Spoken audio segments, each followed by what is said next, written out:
কর্তাবাবু, সর্বনাশ হয়ে গেছে। আবার আবার একটা লাশ ভাসতেছে গো, সাগরের জলে আবার একটা লাশ ভাসতেছে। হায় ভগবান, আবার কার কপাল পড়ল? কোন পাপে ঠাকুর, কোন পাপে এই শাস্তি? কোন পাপে? কি হবে বাবু, আমাদের কি হবে? এক সপ্তাহের মধ্যে তিনজন। এভাবে এভাবে চলতে থাকলে তো কত কত গাঁ উজাড় হয়ে যাবে বাবু, কত গাঁ উজাড় হয়ে যাবে। কেউ বাঁচবে না বাবু, কেউ বাঁচবে না। কনক, কনক, কনক, তুমি এ কি করলে? এ কি করলে? এ কি করলে কনক?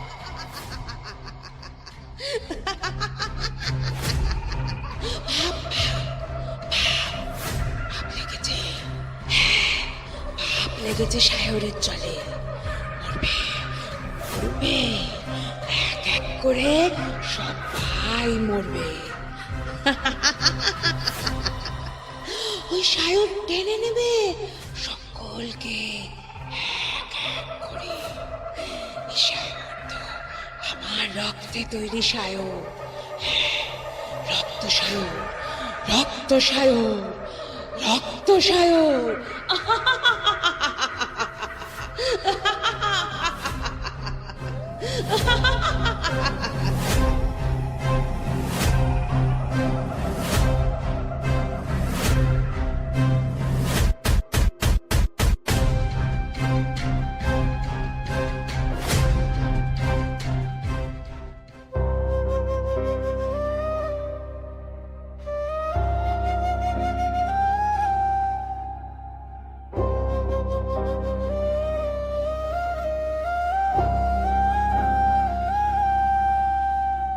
চাঁদের আলো রক্ত লালে, ওই সায়র ডাকে রাতে।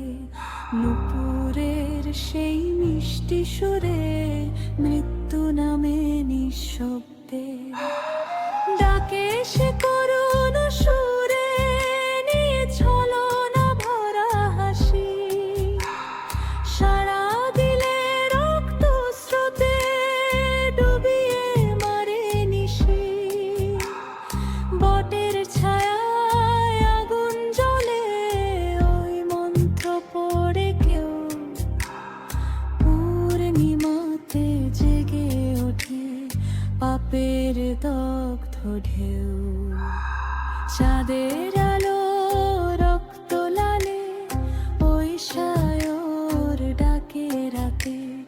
নুপুরের সেই মিষ্টি সুরে, মৃত্যু নামে নিঃশব্দে। প্রেম গল্পগুজবের আজকের নিবেদন অর্পিতা মণ্ডলের কাহিনী অবলম্বনে একটি ভয়ঙ্কর ভয়ের গল্প, শোণিত নিধি। শুনতে থাকুন বন্ধুরা।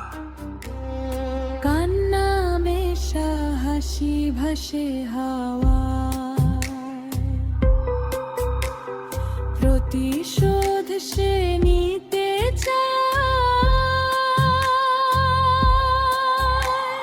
পতঙ্গের মতো সে কাছে উঠতে অগ্নি চিতায়, ডুবতে অগ্নি চিতায়।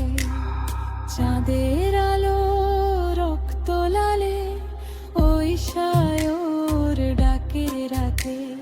নুপুরের সেই মিষ্টি সুরে, মৃত্যু নামে নিঃশব্দে।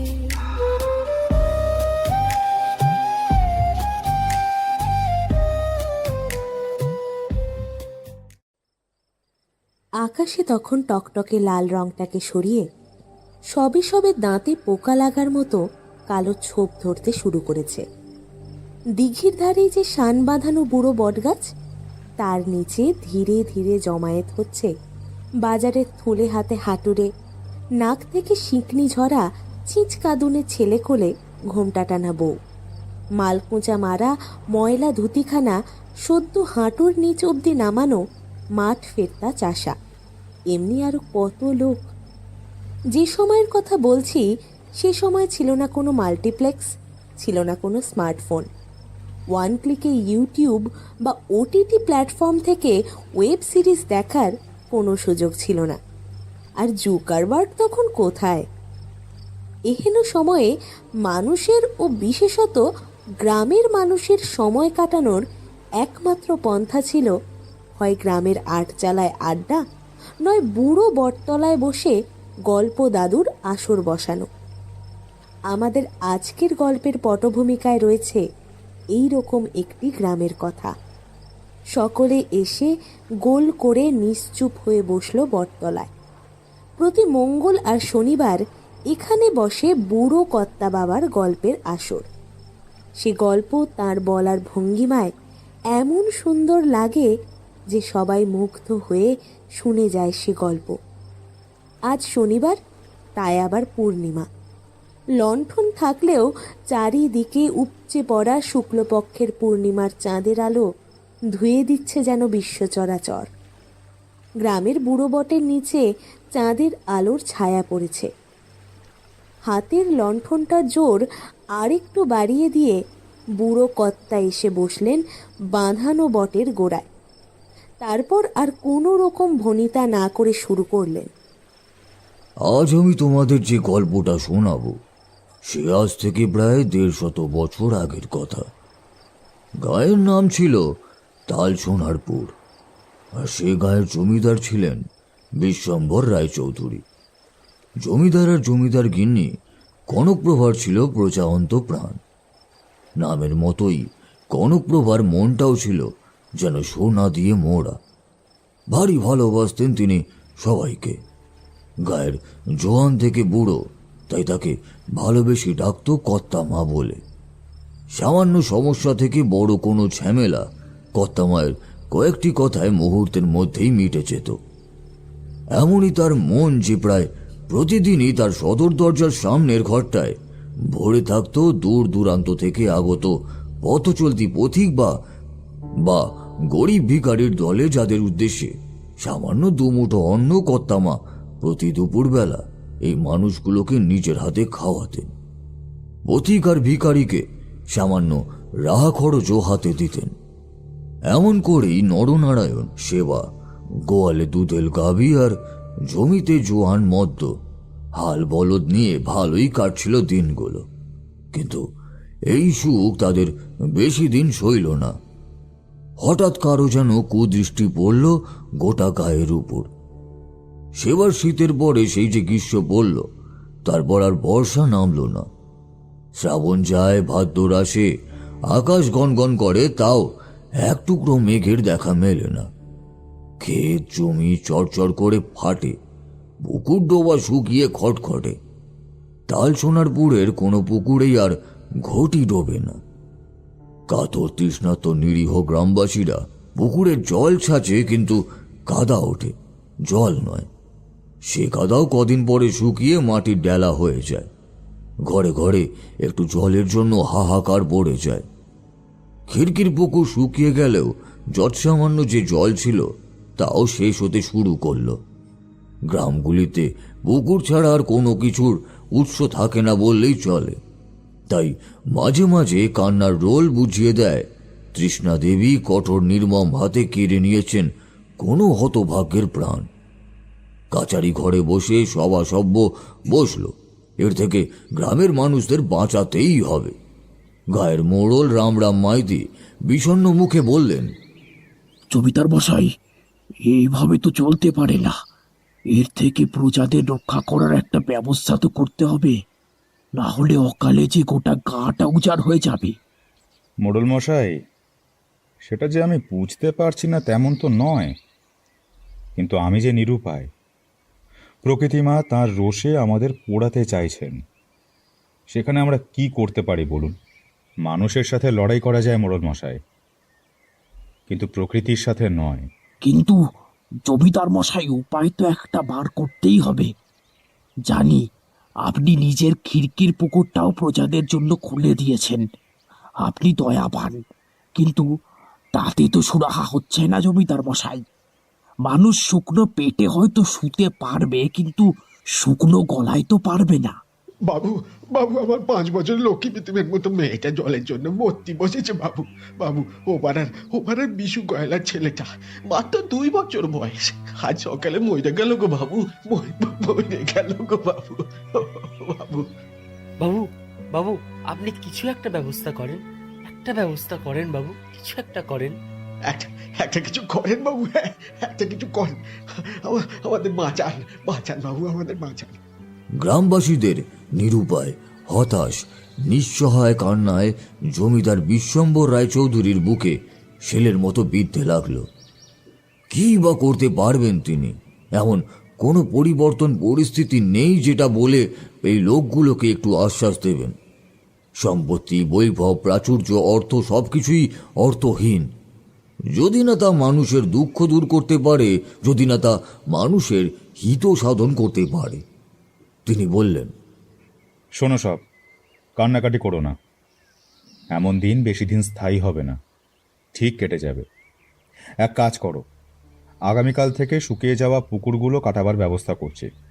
চাপাচাপি করছি না, তবু বললাম, তোমাদের মধ্যে যারা এ কাজে সাহায্য করতে চাও তারা কাল সকালে ঝুড়ি কোদাল নিয়ে চলে এসো কাছারি ঘরের উঠোনটায়। দেখি কিছু সুরাহা হয় কিনা। কথা মতো অনেকেই সকালে এলো কাছারির বাড়িতে। পূর্ব স্থির অনুযায়ী বিশ্বম্বর রায়চৌধুরী লোক দিয়ে সমস্ত শুকিয়ে যাওয়া পুকুর আবার কাটান, কিন্তু কোনো পুকুরের তলা থেকে জল বেরোয় না। কে যেন কোনো জাদু বলে মাটির তলার জলটুকুও শুষে নিয়েছে। 20 ক্রোশ দূরের প্রায় মজে যাওয়া নদী থেকে জল বয়ে আনা তো আর চারটিখানি কথা নয়। তাই জলের জন্য তেষ্টায় ছাতি ফেটে মানুষের মরার জোগাড় হয়। প্রজাদের বুক ফাটা কান্না জমিদার বাড়ির অন্দরমহলে ঢুকে পড়ে। রাতে কর্তামা বিছানায় শুয়ে ছটফট করতে থাকেন, ঘুম আছে না তারও। সেদিন এমনই এক কঠোর দিন শেষ হয়েছে। বৈঠকখানায় চিন্তান্বিত মুখে মাথায় হাত দিয়ে বসে আছেন জমিদার বাবু। মনে মনে মাথা নিচু করে তার আগামী কর্তব্য কি হবে সেই নিয়ে চিন্তা করছেন। এমন সময় কনকপ্রভা ধীরে ধীরে ঘরে প্রবেশ করে কেঁদে পড়লেন জমিদার বিশ্বম্বর রায়চৌধুরীর পায়ে। আপনি কিছু একটা ব্যবস্থা করেন, এই মানুষগুলোর কষ্ট আমি আর দেখতে পারতেছি না। আহা, করছো কি? ওঠো, শান্ত হও। দেখো, সে কষ্ট কি আমারও হচ্ছে না বড় বউ? কিন্তু কি যে করব কিছুই মাথায় আসছে না। আগে আমি রোজ দেখছি মানুষগুলো এক ফোঁটা জলের জন্য ছটফট করছে। ওরা যে আমার সন্তান, আপনি জানেন না? ওদের কান্না আমি আর সহ্য করতে পারছি না। আপনি কিছু একটা করুন। কিছু একটা করুন।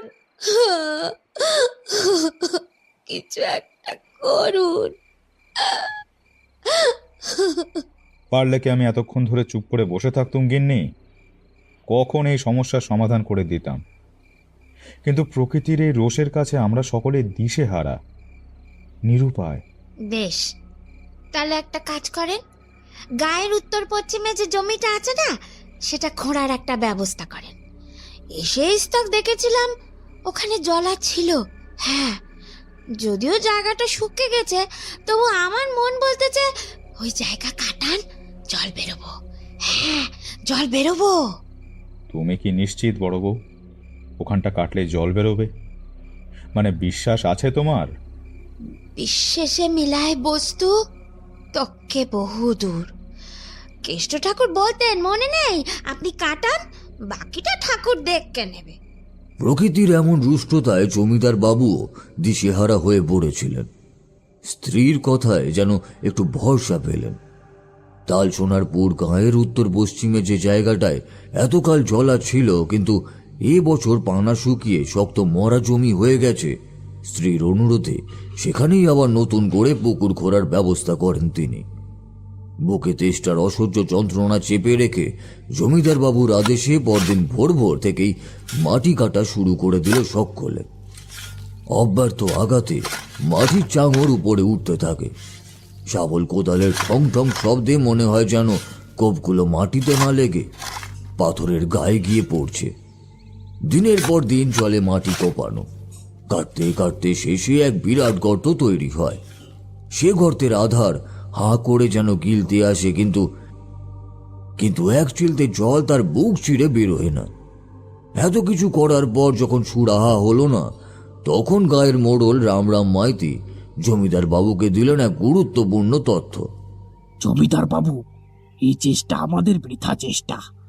এখন একটাই উপায় খোলা আছে আমাদের কাছে। একজনই এই দুঃসময়ে আমাদেরকে উদ্ধার করতে পারেন।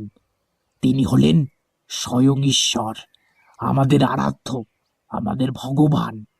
কিন্তু পূর্বে এ সকল চেষ্টা তো করা হয়েছে, যাগযজ্ঞ, পুজো, কিন্তু কোনো লাভ হয়েছে কি? ভগবান আমাদের দিকে মুখ তুলে তাকাবেন না। না জমিদার বাবু, না। অনেক সময় তিনি নিজের হাতে তো কিছু করেন না, তার অনুগত ও দূতরা করেন। এখানেও তেমন একজন এসেছেন জমিদার বাবু। আমাদের কষ্টের দিন শেষ হতে চলেছে। এবার এবার দেখে নেবেন, শেষ হতে চলেছে আমাদের কষ্টের দিন। জমিদার বাবু খোঁজ নিয়ে দেখলেন তার গ্রাম তালসোনারপুরে সত্যি হাজির হয়েছেন জটাজুটধারী এক সাধু। লেঠেলদের খবরে তিনি জানতে পারেন তিনি এক দিব্য পুরুষ। লজ্জা ঢাকবার বস্ত্র বলতোই এক কৌপিন ছাড়া আর কিছুই নেই সারা দেহে। সত্যি তার নিশ্চয়ই কোনো অলৌকিক শক্তি ছিল, না হলে ওই অবস্থায় কেউ একভাবে রাত দিন এক করে সাধনা করতে পারেন। সারা অঙ্গে ভস্ম মাখা, আর শরীর থেকে যেন একটা দিব্য তেজ নির্গত হচ্ছে, যা কাছে গেলে স্পষ্টত অনুভব করা যায়। গায়ের শেষ প্রান্তে যে শ্মশান, তার অসত্য গাছের নিচে ধ্যানমগ্ন অবস্থায় বসে থাকেন তিনি দিনরাত। একেই এই গ্রামের মরণাপন্ন দশা, তার উপরে সাধু বাবার অসীম ক্ষমতা। এই কথাটা রটে যেতেই গাঁ শুদ্ধ সব লোক অসহায়ভাবে হত্যে দিয়ে পড়ল তার পায়ে। কিছু একটা করুন বাবা, বাঁচান আমাদের, না হলে গোটা গা উচ্ছন্নে যেতে শুধুমাত্র সময়ের অপেক্ষা। বাবা, বাঁচান আমাদের। তবু কিন্তু সে সাধু চোখ মেলে তাকিয়েও দেখে না তাদের দিকে। অনেক অনুরোধ কাকুতি মিনতির পর যখন কোনো লাভ হলো না, তখন সবাই বিফল হয়ে ফিরে আসেন। খবর চায় জমিদারের কাছে। নিরুপায়ভাবে ছুটে আসেন তিনি, সঙ্গে কনকপ্রভাও আসেন। শুক্লা দ্বাদশীর আলো ছায়া অন্ধকারে অসত্যের নিচে সেই ধ্যানমগ্ন সাধুকে তখন যেন কোনো এক প্রেত লোকবাসী বলে ভ্রম হচ্ছে। খুব ভয়ে ভয়ে বিশম্বরার কনকপ্রভা গিয়ে বসলেন তার সামনে। তারপর জমিদার মশাই করজোড়ে নিবেদন করলেন, বাবা, এ গাঁয়ের সবাই জলকষ্টে মরতে চলেছে বাবা, কিছু উপায় করুন। এই অবস্থায় আপনি মুখ তুলে না তাকালে সব শেষ হয়ে যাবে। কিন্তু সাধুর মধ্যে কোনো ভাবান্তর দেখা গেল না, যেন এ পৃথিবীতে তার কোনো অস্তিত্বই নেই। এবার কনকপ্রভা আর থাকতে পারলেন না, ঠুকরে কেঁদে উঠে বললেন, বাবা, বাবা, এভাবে চুপ করে থাকবেন না গো বাবা, কোনো একটা উপায় করুন বাবা, দয়া করুন আমাদের উপর বাবা। বলে দুই হাত বাড়িয়ে সাধুর পা দুটো ছুলেন। সঙ্গে সঙ্গেই অন্ধকারের নিস্তব্ধতা খান খান করে কোথা থেকে যেন একদল শেয়াল একযোগে ডেকে উঠল। চমকে উঠলেন তারা, আর চোখ খুললেন সাধু বাবা। সে কি তীক্ষ্ণ কঠিন দৃষ্টি! গায়ের অসহায় মানুষগুলো এই মর্মভেদী দৃষ্টি আর অতিলৌকিক পরিবেশে হৃদকম্প ধরার উপক্রম হলো। এমন সময় সেই সাধু শীতল বজ্র কঠিন স্বরে সরাসরি কনকপ্রভার চোখে চোখ রেখে বললেন,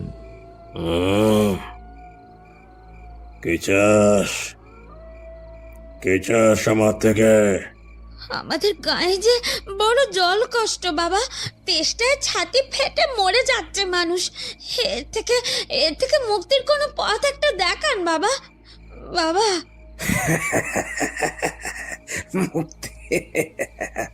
মুক্তির পথ আছে, তবে একটা জিনিস লাগবে, আনতে পারবি? জমিদার বাবুর চোখ চকচক করে উঠল, যেন একটা আশার আলো দেখা গেছে। হাত জোড় করে করুণ স্বরে বলে উঠলেন, হ্যাঁ বাবা, সব আনতে পারবো। আপনি শুধু বলে দিন কি চান আপনি। বেশ বেশ, তবে যা, যা গিয়ে স্বেচ্ছায় মরেছে 100 লাশ নিয়ে আয় আমার কাছে। তবে মনে রাখবি, পূর্ণিমা রাত ছাড়া এ কাজ কিন্তু করা যাবে না। আর কথা শুনল না গ্রামের জমিদার বিশ্বম্বর রায়চৌধুরীর মুখ থেকে। হতভম্ব হয়ে তাকিয়ে রইলেন তিনি সাধুর দিকে। সারা গ্রামের মানুষও চমকে উঠল এই উপকরণটির কথা শুনে। সকলের মুখের অবস্থা দেখে সাধু বিরক্তি সহকারে বললেন, কে কি হলো? আনতে পারবি না তো? কে পারবি না তো? তাহলে তাহলে আমার ধ্যান ভাঙালি কেন? যা যা যা, বাড়ি বেরিয়ে যা, দূর হয়ে যা এখান থেকে, যা। নিরুপায় হয়ে কপালে হাত ঠেকিয়ে প্রণাম করে উঠে পড়লেন জমিদার আর জমিদার গিন্নি। এক বুক পাষাণ ভার নিয়ে ফিরে গেলেন তারা ও গ্রামের সকলেই। শেষ আসার আলোটাও যে এইভাবে নিভে যাবে তারা ভাবতেও পারেনি। কি করবে এখন তারা? কোথায় যাবে? আর বোধহয় কিনারা নেই এই গ্রামটা। গ্রামটা ধীরে ধীরে উজাড় হয়ে যাওয়া কেবলমাত্র সময়ের অপেক্ষা। কিন্তু বিধাতার বোধ হয় অভিপ্রায় অন্য ছিল, না হলে এরকম অপ্রত্যাশিত ঘটনা ঘটবেই বা কেন? সাধুর কাছ থেকে প্রত্যাখ্যাত হবার পর 3 দিন কেটে গেছে। সেদিন জমিদার বাড়ির ছাদে দাঁড়িয়ে আকাশের দিকে তাকিয়েছিলেন কনকপ্রভা। না, কোথাও এক চিলতে মেঘের লেশ মাত্র নেই। অভিশাপ দেওয়ার জন্যই নিজের জায়গা থেকে যেন আরো খানিক নেমে এসেছেন সূর্যদেব। কোন জন্মের পাপের ভার এই জন্মে বইতে হচ্ছে কে জানে।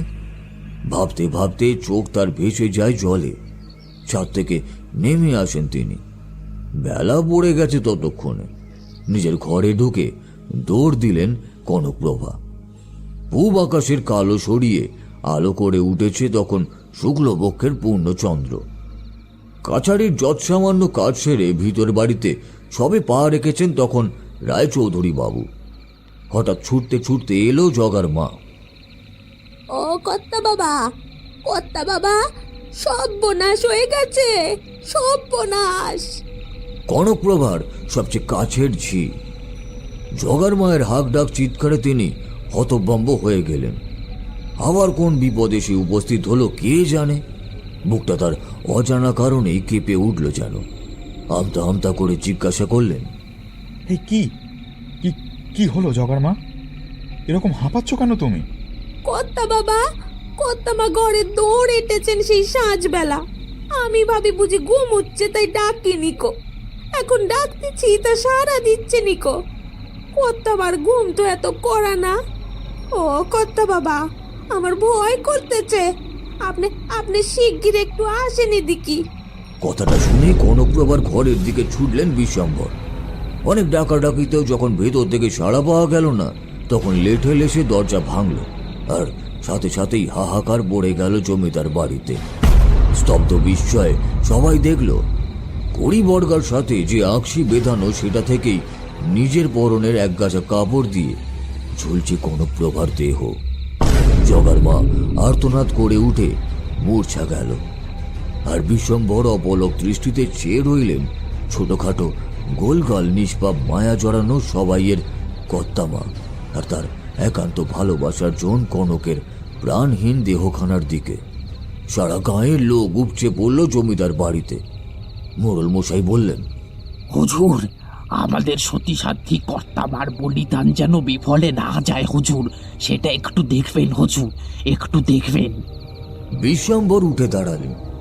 কি জন্যে তার এতদিনের সঙ্গী তার স্ত্রী প্রাণপ্রিয় কনকপ্রভা স্বেচ্ছা মৃত্যু বরণ করেছে অনুধাবন করতে পারছেন। চোখের কোণ দিয়ে জল গড়িয়ে পড়ল তার। গ্রামের অভিভাবক তিনি। গায়ের মানুষের কথা চিন্তা করে তাকে কঠিন সিদ্ধান্ত অনেক সময়ই নিতে হয়েছে। তবে আজকের দিনটা, এই মুহূর্তটা যেন আলাদা। হাজার হোক, যতই তিনি কঠিন হোক না কেন, তিনিও তো মানুষ। তারও মনে কষ্ট, দুঃখ, বেদনা, আনন্দ, উচ্ছ্বাস বা প্রিয়জনের শোক সবই বর্তমান। মন শক্ত করলেন। তারপর হাতে গোনা কটা লোক সাথে করে কনকপ্রভার দেহ নিয়ে চললেন শ্মশানের উদ্দেশ্যে। সেই অশ্বত্থ গাছের নিচে ঠিক একইভাবে ধ্যানাসনে বসে সাধু। কনকপ্রভার দেহখানা তার সামনে রাখতেই তিনি চোখ খুললেন, আর তারপর বিশ্বম্বরের দিকে তাকিয়ে রহস্যময় হাসি হেসে বললেন, কে নিয়ে এসেছিস? হ্যাঁ বাবা। বেশ বেশ, এবার সবাই গিয়ে তাহলে নতুন কাটা শহরের কাছে গিয়ে অপেক্ষা কর। যা যা যা যা। বিশ্বম্বর রায়চৌধুরী শেষবারের মতো তার প্রিয়তমা স্ত্রীর মাথায় গায়ে হাত বুলিয়ে দিলেন। এই জন্মের মতো এই শেষ যাত্রার পরিসমাপ্তি ঘটল। তবে সুখকর হলো না শেষটা। এক মাথা রক্তরাঙা সিঁদুর পরে নিথর শরীরটা শেষ আশ্রয় হলো এই বাঁশের দোলায়।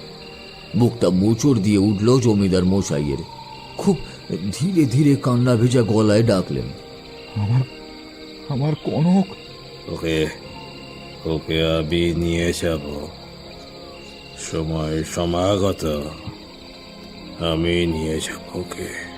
কনকপ্রভার শায়িত দেহের উপর থেকে চোখ না সরিয়ে এই কথাটা বলল সাধু। এইবার বিশ্বম্বর ভেঙে বললেন, কনকপ্রভার শেষ সময়েও এই লোকটা তার সাথে থাকতে দেবে না। তিনি ঠুকরে কেঁদে উঠলেন, কনক, কনক গো, কনক।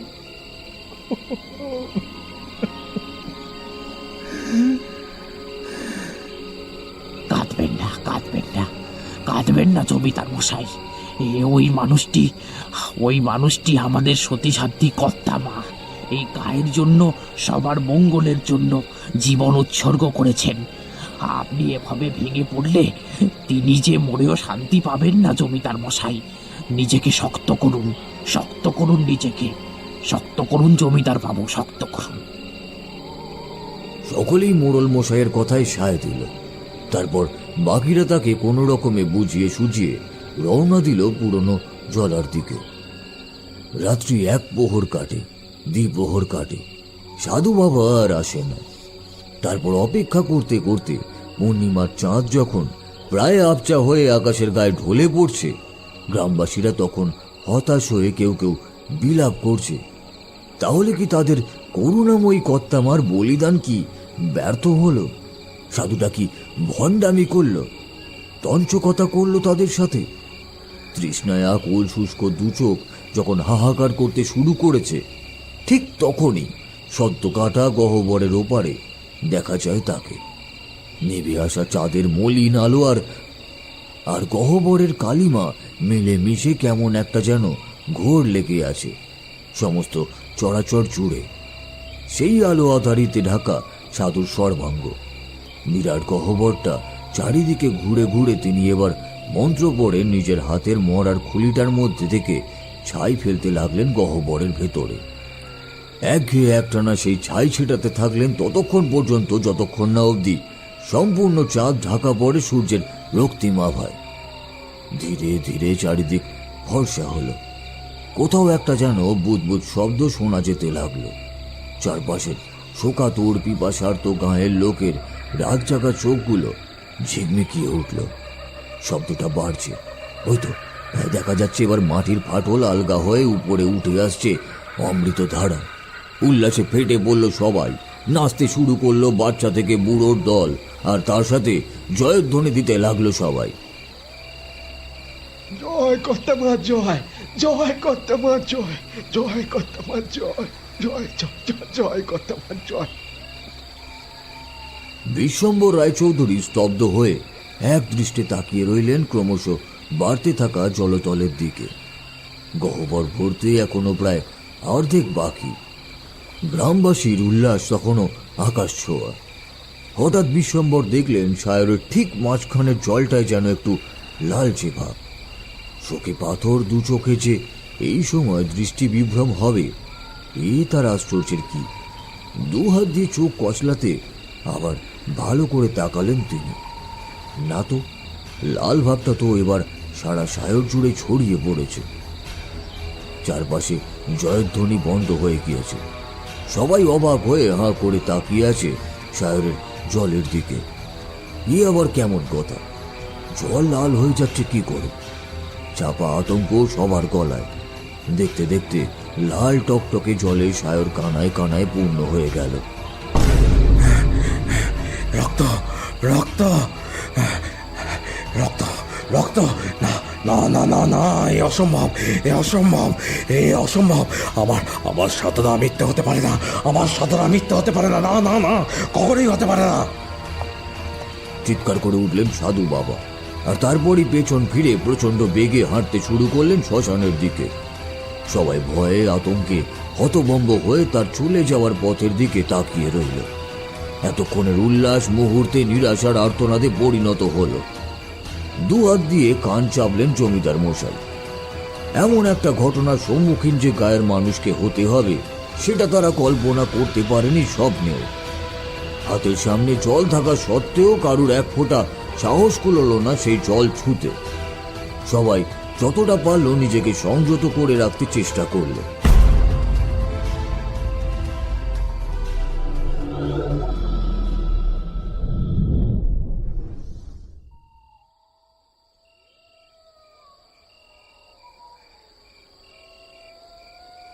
রাত তখন প্রথম প্রহর হবে।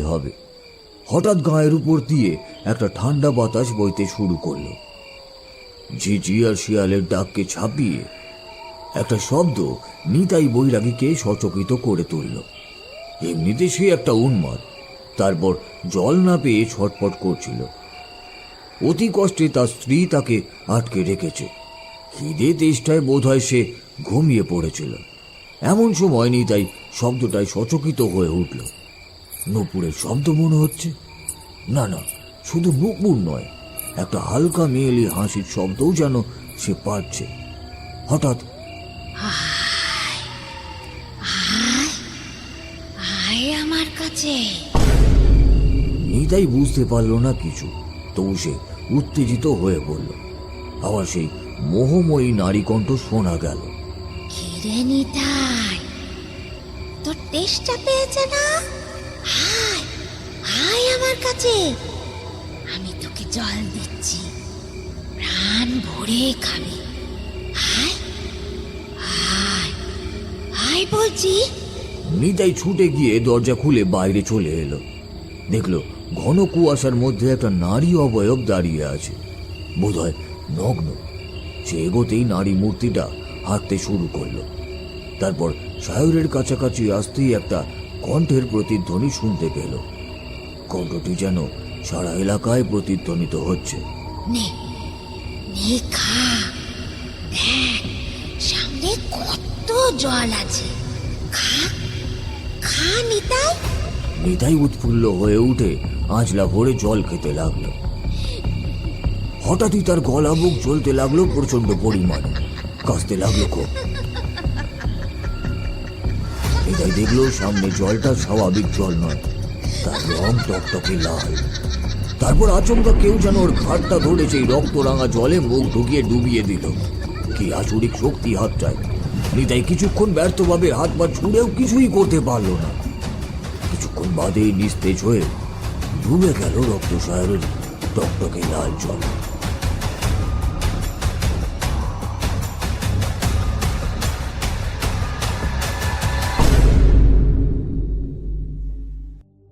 সারাদিন মনটা ভারাক্রান্ত হয়ে রইল জমিদার বাবু। এ কি অদ্ভুত কাণ্ড! মাটি ভেদ করে জল ওঠে জানতো সবাই, কিন্তু লাল রক্তবর্ণ জল না, এ সত্যি ভাবনার অতীত। কি এমন কারণ যার জন্য এই দৃশ্য তাকে দেখতে হলো? সেই রাতে অদ্ভুত এক স্বপ্ন দেখলেন বিশ্বম্বর রায়চৌধুরী। দেখলেন এলো চুলে এক উলঙ্গ নারী মূর্তি দুহাত ছড়িয়ে দাঁড়িয়ে আছে, আর তার ঠিক পেছনেই লাল জলে ভরা সায়র। এগিয়ে গেলেন তিনি। কিছুটা কাছে যেতেই চমকে উঠলেন। এ কি, এ যে কনক প্রভা! ডাকতে গেলেন বিশ্বম্বর, কিন্তু গলা দিয়ে শব্দ বেরোল না তার। কিন্তু তার অনুচ্চারিত ডাক যেন শুনতে পেল সেই নারী মূর্তি। তারপর ধীরে ধীরে ঘুরল সে। সম্পূর্ণ ঘুরতেই আরো একবার চমকে উঠলেন তিনি। এ কি দেখছেন তিনি? তার সুন্দরী স্ত্রী কনকপ্রভার এ কি বিভৎস রূপ! সারা শরীর মুখ রক্তে মাখা, চোখ দুটো কোটরের মধ্যে ধকধক করে জ্বলছে। তার মায়াময় স্নেহময়ী রূপ সম্পূর্ণ মুছে গিয়ে তার জায়গায় এসে স্থান নিয়েছে একরাশ ঘৃণা, আক্রোশ ও প্রতিহিংসা। যেন সাক্ষাৎ এক পিশাচি উঠে এসেছে কোনো নরকের গহ্বর থেকে। চিৎকার করে সে বলে উঠল, কেন কেন এসেছো এখানে? ফিরে যাও বলছি। এই সায়র রক্ত সায়র, হ্যাঁ আমার রক্তে ভরা সায়র। আমার রক্তে পাপ লেগেছে, হ্যাঁ পাপ লেগেছে, পাপ। যতদিন না আমি প্রতিশোধ নিচ্ছি ততদিন বিষাক্ত থাকবে এর জল। গায়ের কাউকে তুমি এর কাছে ঘেঁষতে দিও না। যাও, চলে যাও, চলে যাও বলছি এখান থেকে। চলে যাও, চলে যাও, চলে যাও।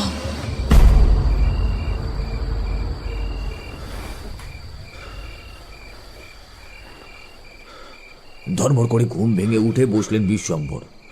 এ তিনি কি দেখলেন? তার কনককে দেখলেন তিনি স্বপ্নে। এ কি যেন বলল কনক? রক্ত সায়র, কনকের রক্তে লাল ওই সায়র, কনকের রক্তে পাপ লেগেছে। এ কি করে সম্ভব? এমন নিষ্পাপ নিরীহ ভালো মানুষ যে তার প্রজাদের জন্য নিজের প্রাণ অবধি দিয়ে দিল, তার রক্তে পাপ! এই যে অসম্ভব। আর প্রতিশোধ, কিসের প্রতিশোধ? কার উপর প্রতিশোধ নিতে চায় কনক? কিচ্ছু বুঝতে পারছে না তিনি। শুধু এটুকু বুঝলেন যে তার কনক তাকে বলেছে ওই সায়রের ধারে যেন কেউ না ঘেঁষে। সেটাই করতে হবে তাকে। ভোরের আলো ফুটতে না ফুটতেই লেঠেলদের ডেকে নিয়ে বেরিয়ে পড়লেন তিনি সায়রের উদ্দেশ্যে। সায়রের কাছাকাছি যেতেই লেঠেলরা চেঁচিয়ে উঠল, সায়রের জলে লাশ ভাসতেছে হুজুর। লাশ? তাড়াতাড়ি ছুটে গেলেন বিশ্বম্বর। তার নির্দেশে লেঠেলরা এক এক করে তুলে আনলো ৫-৫খানা লাশ।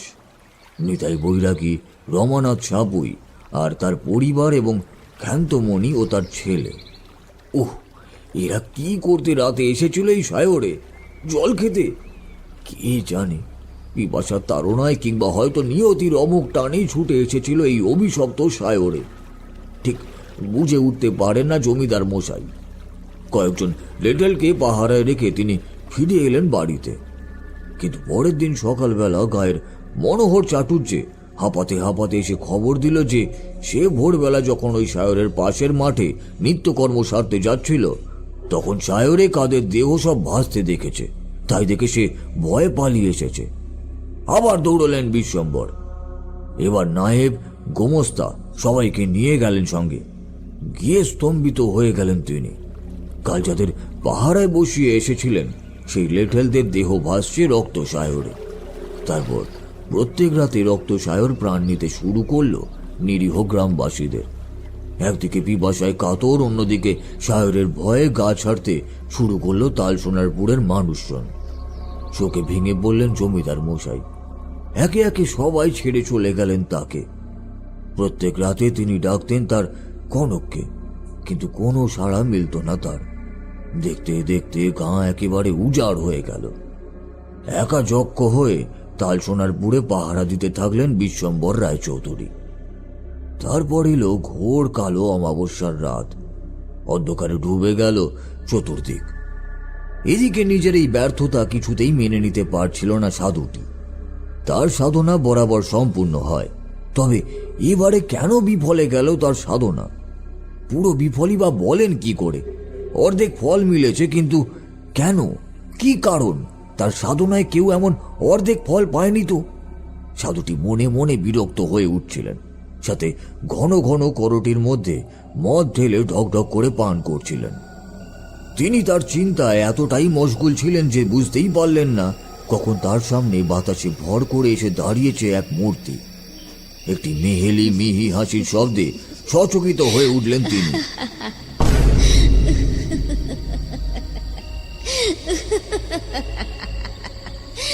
সাধুটি ক্ষিপ্ত হয়ে ওঠে, হাসিয়ে যেন তাকে ব্যঙ্গ করছে। এত বড় সাহস কার যে তাকে ব্যঙ্গ করে? চিৎকার করে বলে ওঠে সে, চলে যা, চলে যা, চলে যা, চলে যা বলছি, চলে যা। সাথে রাগের মাথায় সামনে ধুনির আগুন থেকে এক খণ্ড কাঠ তুলে ছুঁড়ে মারে সেই দিকে। কিন্তু কোথায় কি? এই জ্বলন্ত কাঠ তার গায়ে লাগলো বলে মনে তো হলো না। এই কি হচ্ছে তার সাথে? একে মন ভালো নেই, তার উপর এই উটকো ঝামেলা। সাধুর মনের কথা বুঝতে পারে বোধহয় সেই মূর্তিও। বুঝে হাসি থামানো তো দূর, আরো কয়েক পরত বেড়ে ওঠে যেন সে হাসি। কে এই নারী যে এভাবে তাকে উদ্দেশ্য করে হাসছে? কি চায় সে? আচ্ছা আচ্ছা, চলে যা চলে যা চলে যা বলছি, না হলে তোকে এই মুহূর্তে জমের দুয়ারে দিয়ে আসবো বলে দিলাম। যা যা, চলে যা বলছি। তুমি কি আমায় জমির দুয়ারে পাঠাবে ঠাকুর?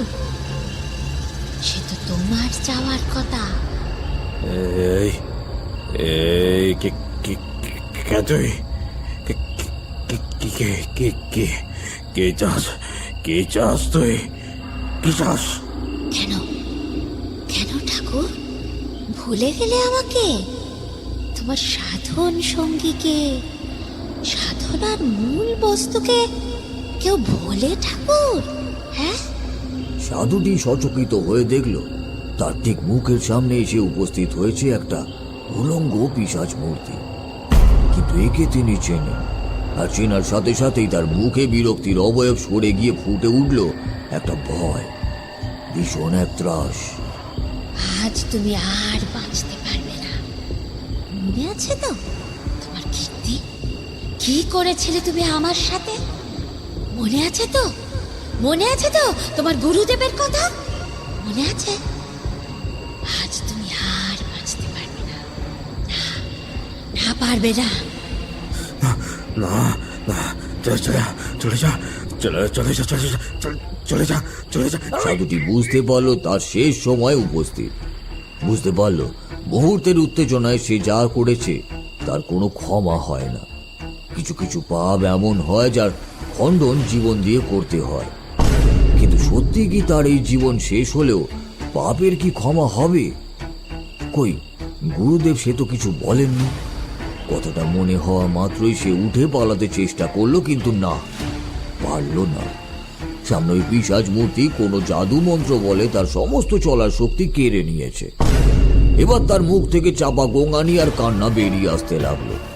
কিন্তু তার স্থায়িত্ব হলো মুহূর্তখানে, কারণ সেই পিশাচ মূর্তি সাধুর পাশে পড়ে থাকা ত্রিশূলটি অবলীলায় বিধিয়ে দিয়েছে তার গলা। তারপর এক হাঁচকা টানে ধর থেকে আলাদা করে দিল সাধুর মুন্ডটি।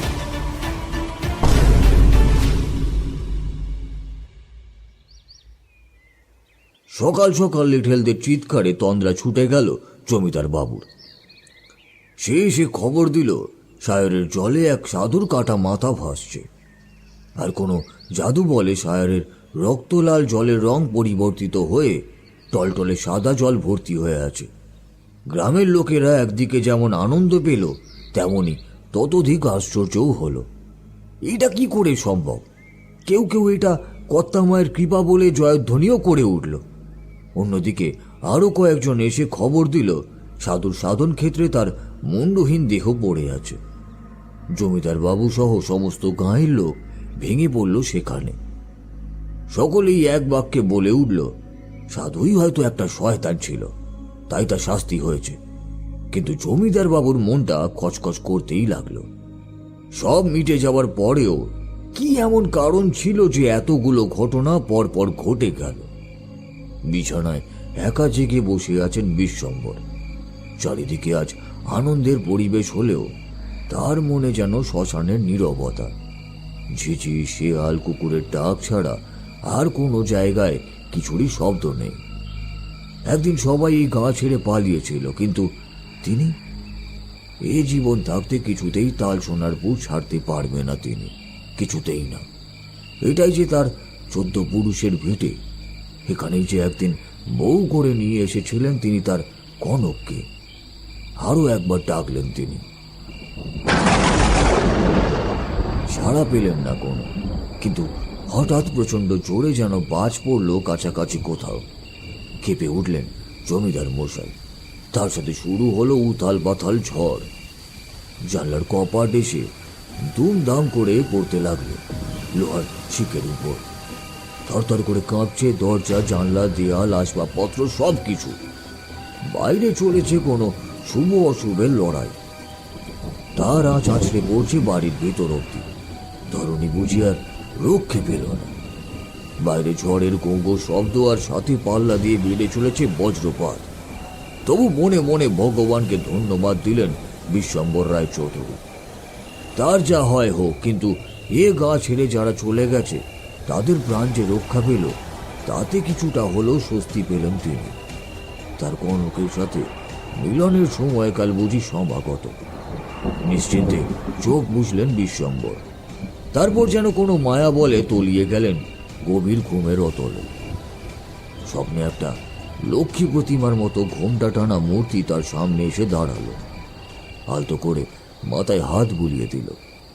চোখ মেললেন বিশ্বম্বর। ঘোমটার আড়ালে যে মুখ, সে আর কারণ নয়, সে মুখ কনকপ্রভার। কনকপ্রভা বললেন, বাইরে সব শান্ত হয়ে গিয়েছে, যে দেখো দেখো না, সায়রও আর কোনো বিষ নেই। গায়ের লোকদেরকে তুমি ফিরিয়ে এনো। হ্যাঁ, আমি চললাম গো, আমি। তুমি ভালো থেকো। হ্যাঁ, ভালো থেকো, আমি চললাম। কিন্তু কিন্তু কি হয়েছিল কনক? কি করে ওই সায়রের রক্ত উঠল? তুমি যে বলেছিলে তোমার রক্তে পাপ লেগেছে, কি করে কনক, কি করে? উত্তর দিয়ে যাও। মা লক্ষ্মীর মুখে যেন হঠাৎই আধার ঘনালো। তারপর ধীরে ধীরে তিনি বললেন, সে কথা জানতে চাও? তুমি জানতে চাও কি হয়েছিল আমার সাথে? দেখতে চাও সেসব দৃশ্য? দেখো দেখো, তাহলে দেখো। ভরা বোয়াতি জোছনার ফ্যাকাশে আলোয় সামনের অসত্য গাছটাকে আর একটু হলেই দৈত্য বলে ভ্রম হচ্ছিল। বিশ্বম্বর দাঁড়িয়ে আছেন শ্মশানের এক ধারে আগাছার জঙ্গলে। এখান থেকে অসত্যের নিচটা বেশ ভালোই ঠাকুর করা যাচ্ছে। ওর নিচে বসে আছে সেই সাধু, আর তার সামনে একটা মরা রাখা। আশেপাশে হাতে গোনা কয়েকটা লোক। একজন তার মধ্যে মাথা নিচু করে বসে আছে, বাকিরা তাকে তোলার চেষ্টা করছে।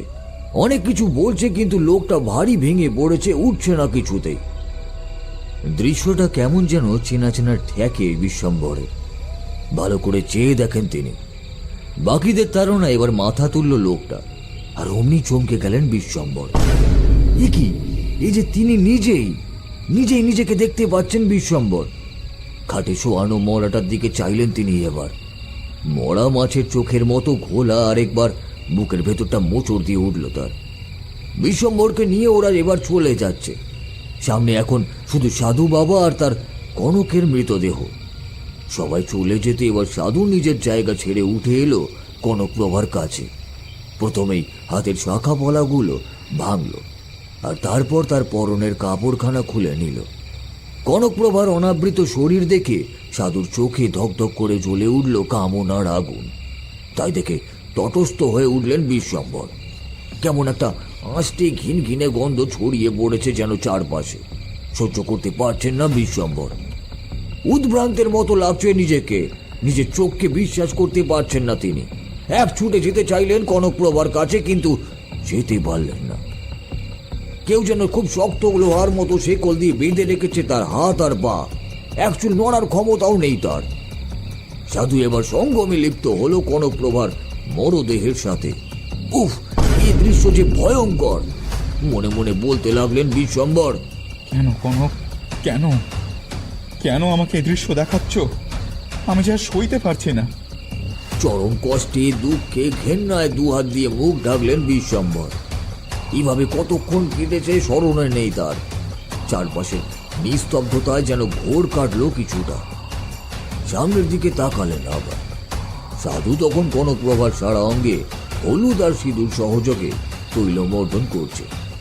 সেই সব ক্রিয়াদি শেষে সে চড়ে বসলো কনকপ্রভার অনাবৃত মৃতদেহের উপর, আর তারপর চোখ বন্ধ করে শুরু করলো মন্ত্রোচ্চারণ। বিশ্বম্বর স্তব্ধ হয়ে দেখতে থাকলেন সেই দৃশ্য। আপন মনে বলে উঠলেন, এ তো সাধু নয়, এ তো তান্ত্রিক। সময় যেন আর কাটছে না কিছুতেই। এক এক মুহূর্ত এক এক বছর বলে মনে হচ্ছে। এমন সময় হঠাৎ অনেকগুলো শিয়াল ঠিক তার পাশ থেকে একসাথে সুর করে যেন কেঁদে উঠল। আতঙ্কে উঠলেন বিশ্বম্বর। পাশে যে একটা জলজান্ত মানুষ দাঁড়িয়ে তা যেন চোখের সম্মুখে দেখতে পাচ্ছেন তারা। মুখ উঁচিয়ে একঘেয়ে সুর করে কেঁদেই চলেছে। এমন সময় তান্ত্রিকের ঠিক সামনেই একটা ধোয়ার কুণ্ডলি পাক খেতে শুরু করলো। তারপর সেটা ধীরে ধীরে একটা অস্বচ্ছ অবয়ব ধারণ করলো। চোখ খুলল তান্ত্রিক, চেঁচিয়ে উঠল, আপনি এসেছেন গুরুদেব, আপনি এসেছেন, তাহলে আমার সাধনা সফল হয়েছে। কামের বশে তুই এক সতীসাধ্যী স্ত্রী লোকের দেহকে অপবিত্র করেছিস। ভুল করেছিস তুই, মহা ভুল। একমাত্র মা কালী জানেন তোর সাধনা সফল কিনা। আমি কিন্তু তোর ওপর রুষ্ট হয়েছি। হ্যাঁ, আমি তোর ওপর রুষ্ট হয়েছি। এর ফল তুই ভোগ করবি, আর ভোগ করবে এই গাঁয়ের লোক। সবাই সবাই এই ফল ভোগ করবে। কথাগুলো যেন বহু দূর থেকে হাওয়ায় ভেসে ভেসে বিশ্বম্বরের কানে এসে পৌঁছতে লাগলো। তারপর ধীরে ধীরে চূর্ণ বিচ্ছিন্ন হয়ে বাতাসে মিলিয়ে গেল সেই অবয়ব। না না, যাবেন না, যাবেন না গুরুদেব, যাবেন না, যাবেন না গুরুদেব, যাবেন না। চেঁচিয়ে উঠল তান্ত্রিক, কিন্তু কোথায় কি? চারপাশে আবার সেই হিমশীতল নিস্তব্ধতা। কনকপ্রভার সবের উপর থেকে উঠে দাঁড়ালো তান্ত্রিক। তারপর তুষ জেলে সেই আগুন ছুঁয়ে দিল তার মেঘের মতো ছড়ানো চুলে।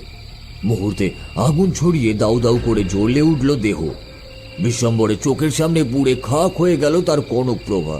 হাউ করে কেঁদে উঠলেন জমিদার বিশ্বম্বর রায়চৌধুরী। মাথায় আবার সেই মমতাময়ী স্পর্শ টের পেলেন তিনি। কেঁদো না গো, তুমি কাঁদলে যে আমার বড় কষ্ট হয় গো। কেঁদো না গো, কেঁদো না। তারপর কি হলো কনক? তান্ত্রিক চেয়েছিল এই গায়ের সবাই ওকে দেবতা জ্ঞানে পুজো করুক, কিন্তু ওর সে ইচ্ছে পূরণ হয়নি। সাধনায় ও খানিক সফল হলেও এক সতীর দেহকে অপবিত্র করার পাপে ও দণ্ড পায়। আর তাই সায়রের জল তো ওঠে, কিন্তু তার সাথেই ওঠে তাজা রক্ত। হ্যাঁ, গায়ের লোককে রাতে নিশির মতো হাতছানি দিয়ে ডাকত ওই সায়র। জানো, আমি আটকাতে পারিনি, আমি কিছুতেই আটকাতে পারিনি গো। তারপর আজ অমাবস্যার রাতে ওই তান্ত্রিককে মেরে ওর রক্ত আমি সায়রের জলে মিশিয়ে দিয়েছি। তাতেই ওই সায়রের সব দোষ কেটে গেছে। ওই জল এখন থেকে সবাই খেতে পারবে গো। হ্যাঁ, শুধু পূর্ণিমের রাত ছাড়া। প্রত্যেক পূর্ণিমেতে ওই সায়র রক্ত সায়রে পরিণত হবে। হ্যাঁ, আর এভাবেই আমার সাধক হত্যের পাপের প্রায়শ্চিত্ত করবে একদিন। হ্যাঁ, হ্যাঁ গো। অবাক চোখে তাকিয়ে থাকেন বিশ্বম্বর কনকপ্রভার দিকে। ধীরে ধীরে ঝাপসা হয়ে মিলিয়ে যায় লক্ষ্মী স্বরূপিণী শ্রীমূর্তি। ঘুম ভেঙে উঠে বসলেন জমিদার মশাই। বাইরে সূর্যের আলো তার চোখে মুখে এসে পড়েছে। সকাল হয়ে গেছে। বাড়ি ছেড়ে রাস্তায় বেরোলেন তিনি। চারধারে কোথাও কোনো চিহ্ন নেই রাতের প্রলয়ের। এটুকু বলে থামলেন বুড়ো কর্তা। তারপর কি হলো? জিজ্ঞেস করলো সাদা ফতুয়া গায়ে চাষা ভুষো লোকটা। তারপর আর কি, জমিদার মশাই থেকে যান সেই গায়ে। তার কি হয় কেউ জানে না। গায়ের কোনো লোক আর কখনো ফেরেনি সেই অভিশপ্ত তালসোনারপুরে। সরকার থেকে পরিত্যক্ত ঘোষণা করা হয় ওই গাঁকে। গল্প শেষ করে লণ্ঠনের সলতেটাকে নামিয়ে দেন তিনি। তারপর উঠে এগিয়ে যান সামনের দিঘির দিকে। বাকিরাও উঠে পড়ে, পেছন পেছন চলতে থাকে তার। পূর্ণচন্দ্রের জোছনায় ভেসে যাচ্ছে চারিধার। সেই আলো পিছলে গিয়ে পড়ছে দিঘিতে, আর তাতেই তখন চকচক করছে দিঘির টকটকে লাল জল।